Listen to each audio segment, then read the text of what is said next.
Salut, je profite d'un petit moment de calme pendant un petit bivouac là, pour te parler de mon IFAC. J'en ai parlé dans la dernière vidéo que j'ai faite sur les secours tactiques. Mon IFAC du coup je le porte à la cuisse du coup, parce que avant il était dans mon sac à dos et question praticité c'est pas terrible. Si j'en ai besoin rapidement, devoir enlever mon sac à dos, ouvrir mon sac à dos pour le sortir, même si je le mets sur le dessus, c'est pas forcément super pratique. Du coup mon IFAC, on va l'ouvrir ensemble, on va regarder ce qu'il y a dedans et dans une prochaine vidéo on verra, on l'ouvre ensemble. Donc du coup, à l'intérieur de mon IFAC, c'est un peu le bordel, hein. Il est encore à revoir je pense, mais il est pas mal. Alors déjà, avant sur l'IFAC, je le porte du coup là à la cuisse sur un porte-plaque avec le garrot. Là j'ai un garrot du coup qui est en dehors de l'IFAC, comme ça il est accessible encore plus rapidement. C'est parce que j'ai pas assez de place dedans. Hop, voilà. Je descratche ça et le garrot je l'ai à portée de main direct. Donc voilà, ça c'est sur ma cuisse.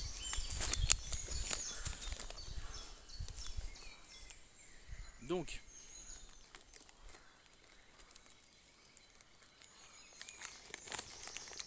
l'IFAC. Alors, ce que je retrouve dedans en premier, c'est le pansement israélien. On verra une prochaine vidéo, je l'ouvrirai, le pansement israélien, on utilisera le garrot là, et je te montrerai comment ça s'utilise, parce que si tu connais pas, c'est pas forcément évident, il faut l'ouvrir pour voir. Donc le pansement israélien.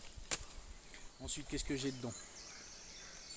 Des petits ciseaux pas terribles, ceux-là, j'avoue, faut que j'achète un mieux, moi, comme le Laserman là, mais pour l'instant, pas les moyens. Petit ciseau pour découper les vêtements, il est quand même pas mal celui-là. Voilà, parce que les vêtements, on peut pas toujours forcément les enlever, des fois il suffit juste de découper pour avoir accès à la plaie, à la blessure plus rapidement. Qu'est-ce que j'ai d'autre dedans? Un petit spray antiseptique. Bon, celui-là il est balèze, faut que j'en trouve un plus petit, mon IFAC il est encore à améliorer, à minimiser peut-être. Qu'est-ce que j'ai ensuite? Des petites lingettes désinfectantes pour mes mains, pour les outils, pour différents trucs. Des gants nitriles. Les gants nitriles, ce que je te conseille, c'est de prendre des bleus comme ça, ou des blancs, peu importe, mais pas des gants noirs comme les gants de tatoueur par exemple, parce que c'est classe. Mais ce qu'il y a, c'est que tu verras pas sur les gants noirs, tu verras pas le sang, tu verras pas les taches de sang, tout ça. Si la visibilité elle est pas terrible, que tu es un peu dans l'obscurité ou dans la fumée, que tu es en train de faire des palpations pour vérifier les blessures de la victime, et des gants noirs tu verras pas le sang. Qu'est-ce que j'ai ça, ça on voit là. Je le garde pour la fin parce que j'aime bien ça. Qu'est-ce que j'ai de la vaseline. Bon, ça c'est pour les brûlures, du coup, les victimes de brûlures. Un petit pansement d'urgence encore, pareil, compresse qui s'enroule là. Ça, on voit tout à l'heure, ça va avec le petit sachet que je viens de sortir. Safe Kiss, ça c'est pour les réanimations, pour si y a besoin de faire un massage cardiaque et bouche à bouche. Du coup, si la victime vient de dégueuler avant, tu seras bien content d'avoir une connerie de ce genre dans le fond de ton truc. Des petites gouttes, voilà. Qu'est-ce que j'ai d'autre? On va tout sortir comme ça. De l'arnica, du petit gel anti-brûlure, bon tout ça, ça va, c'est en complément. Chlorhexidine, des petits sachets que j'ai eu comme ça, que j'ai mis dans mon IFAC. Des petits pansements, tout bébêtes du coup, pour les blessures assez légères. Si le saignement est trop abondant, il faut de la compresse et tout ça. Mais pour une ampoule ou quoi, pour des soins secondaires, ça peut être pratique.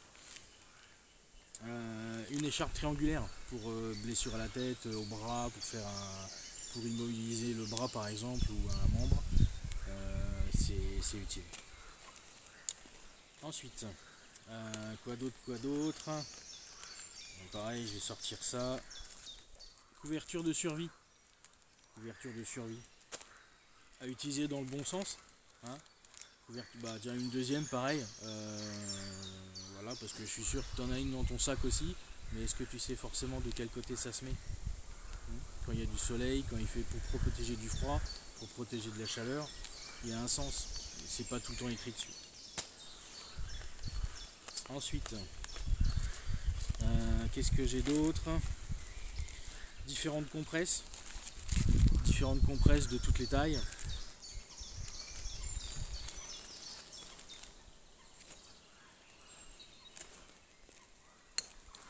Après j'ai ma petite pochette là, j'ai du fil et une aiguille, hein, c'est pas forcément que pour les fringues, hein, peut y avoir de la couture à faire. Des épingles à nourrice pour l'écharpe là que je t'ai montré tout à l'heure. Pince à épiler pour les échardes, que ce soit un éclat de bois, un éclat de verre ou quoi, tout petit, hein, je parle du niveau écharde parce que si c'est le niveau au-dessus, c'est plus ça qu'il faut. Des tire-tiques, deux tailles de tire-tiques, pratique aussi.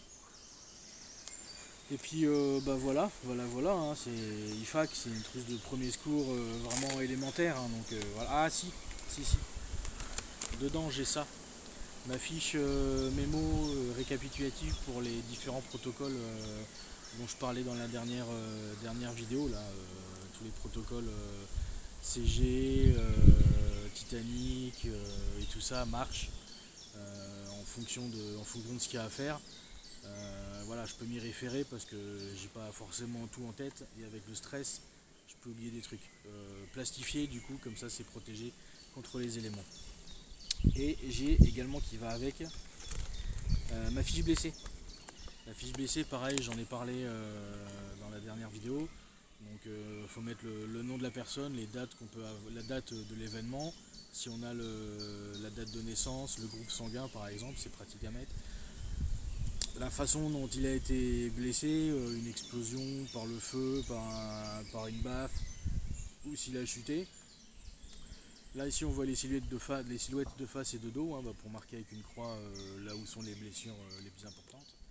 Et derrière on a tout ce qui est signes, symptômes en haut, et puis en bas les protocoles appliqués, donc les soins appliqués, par exemple l'heure de la pose du garrot, ou l'heure de la pose du pansement israélien, tout ça. Et les médicaments, si on a donné le pack mug, ce qu'il comprenait et tout ça. Voilà.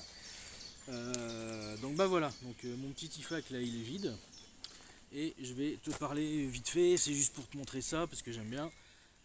Ça, ce que j'ai là, du coup c'est parce que j'en ai pas trouvé. Enfin j'ai pas trouvé des trucs super corrects. Si moi ça m'intéresse, si tu as des liens, mets-moi ça en commentaire s'il te plaît, pour des pansements occlusifs. Donc c'est ça que j'ai utilisé, je les ai fait moi-même. Bon, du coup il faudra que j'en refasse, hein, parce que là bah, ils sont plus très propres du coup vu que je les sors. J'ai découpé ça dans des sacs de congélation. Voilà, hop, comme ça. Et j'ai marqué les bordures et les diagonales, du coup, ça c'est pareil en cas de mauvaise visibilité. Et ben c'est plus facile à placer sur la blessure, sur la victime. Donc c'est pas ils sont pas ventilés, hein, du coup, parce que c'est improvisé. Et je place ça avec un gros rouleau de merde de duct tape que j'ai coupé en deux. J'ai galéré d'ailleurs à faire ça. Pareil aussi, si tu sais où trouver du duct tape, vraiment du duct tape, hein, parce que ça colle super bien. Mais en version plus petit, ça m'intéresse parce que pour l'IFAK, d'avoir un demi-rouleau de duct tape dans l'IFAK, c'est un peu galère. Donc voilà, les pansements occlusifs à mettre, à installer sur la victime, voilà, made in maison.